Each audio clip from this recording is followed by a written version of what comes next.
त का हाल बा भाई लोग। आज हम बात करे वाला बानी, पता ना कौन कलाकार हवन, पिया परदेसी की लड़वा परदेसी। ठीक बा, तो आई सभे आज के कार्यक्रम चालू कइल जाओ।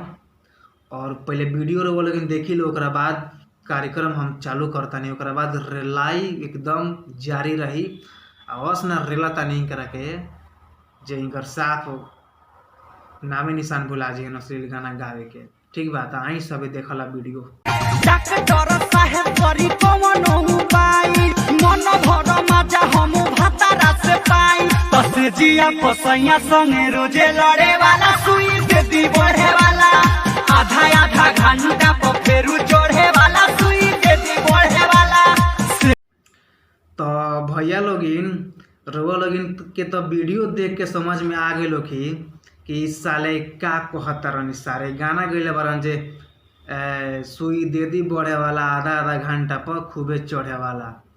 रे तोर बहन चोदा, अपना दीदिया के सुई दिवाओ, अपना दीदिया के आधा आधा घंटा पर चढ़ाओ। ठीक बा, अपना दीदिया के बढ़ाओ, रात भर धर के चूसत रहिए।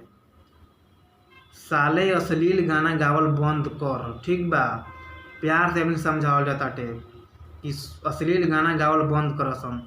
तने कि अश्लील गाना से ना बिहार बर्बाद होता है यार। तनी तनी के कुछ समझे में नहीं आवत, बिहार बर्बाद काहे होता है। बिहार में बलात्कार भरत काहे खातिर बाटे। अब इतना घटिया घटिया गाना आई मार्केट में, तो लइका लइकी सन पर का असर पड़ी तनी के बताओ सना।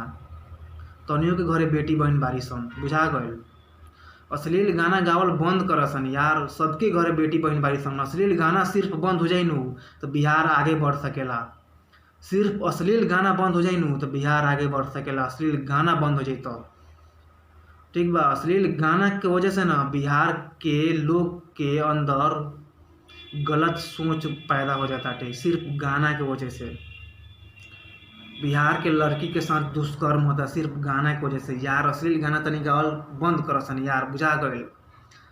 अश्लील गाना गावल तू लोग बंद ना कर बोलो नु तो इतना गरियाए हम तारा लोग के, या सारा जाना के गरियाए। आ जेकरा जवन बुझाई तो आके उखाड़ ली हमार, बुझा गइल।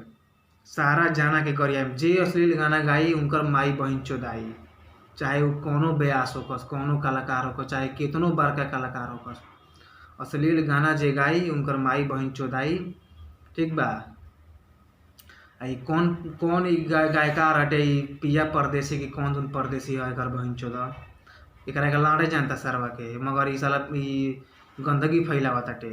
ऐसन गाना गा के गंदगी फैलावता। ठीक बा, ऐसन गाना गावल बंद कर भाई। बाकी ये हमारा प्रयास कैसा लगा रहा लेकिन कमेंट करके जरूर बताएं। और देहाती बाबू नंबर 1 चैनल के सब्सक्राइब करी और अपना भाई के सपोर्ट करी। और आई सब मिल के बिहार के बचावल जाओ, भोजपुरी से अश्लील दूर कइल जाओ और बिहार के आगे बढ़ावल जाओ।